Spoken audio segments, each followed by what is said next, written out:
Who's really winning the trade war between Mexico and the U.S.? Corn. Mostly corn. Capitalism too, but corn.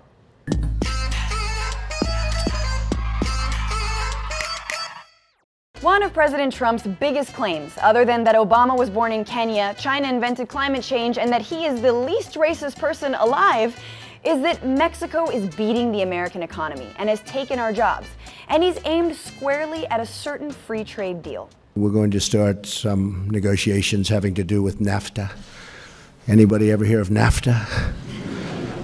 I ran a campaign somewhat based on NAFTA. Oh, there he goes again. Tackling complicated subjects like the world's hackiest open mic comedian. Anybody hear of NAFTA? Do we have to? One laughter.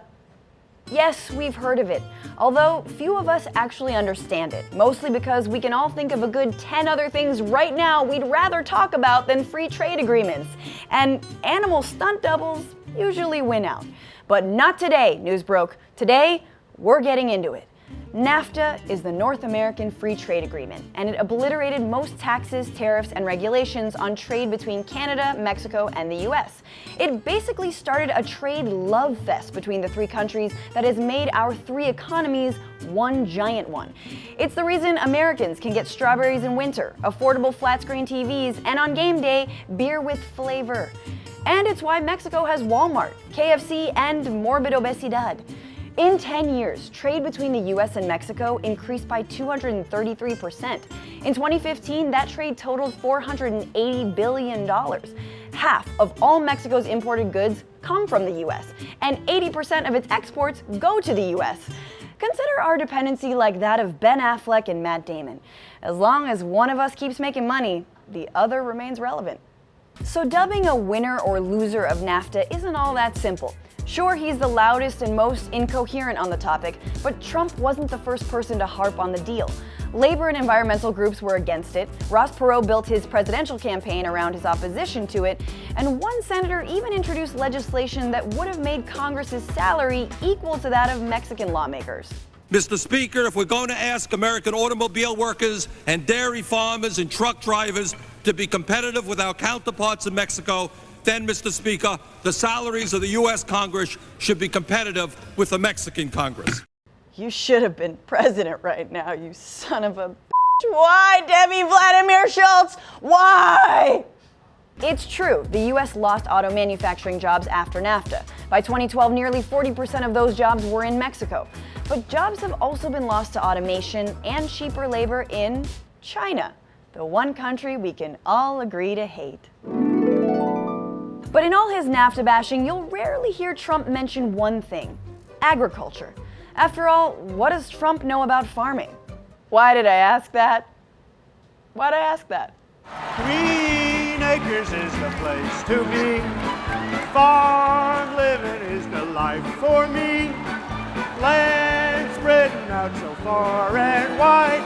How did he become president? See, agriculture matters when we're talking about winners and losers of free trade, because the US sells $135 billion more to Mexico in agriculture than they do to us. Which brings us to corn. Yes, corn. A staple in Mexican tortillas, American breakfast cereals, and the band you'll never admit was your favorite in middle school. Something takes a part of me. Hey, what are you listening to? Beyonce, Lemonade. Corn is the US's #1 export crop, and Mexico is its largest customer.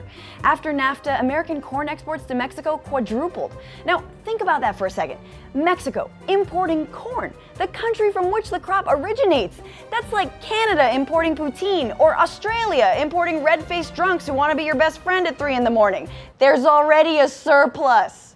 But with American corn flooding into Mexico at a cheaper price, Mexican corn farmers weren't able to keep up, and 2 million of them eventually gave up and were displaced from their land.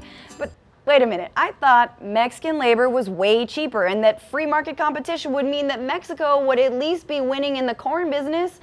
Well, they might have, were it not for government subsidies. See, the corn sector is the single largest recipient of US government payouts. And yet, you never hear Paul Ryan complaining about corn, do you? Lazy colonels, who leech off the system and get stuck in my teeth. How am I supposed to kiss now?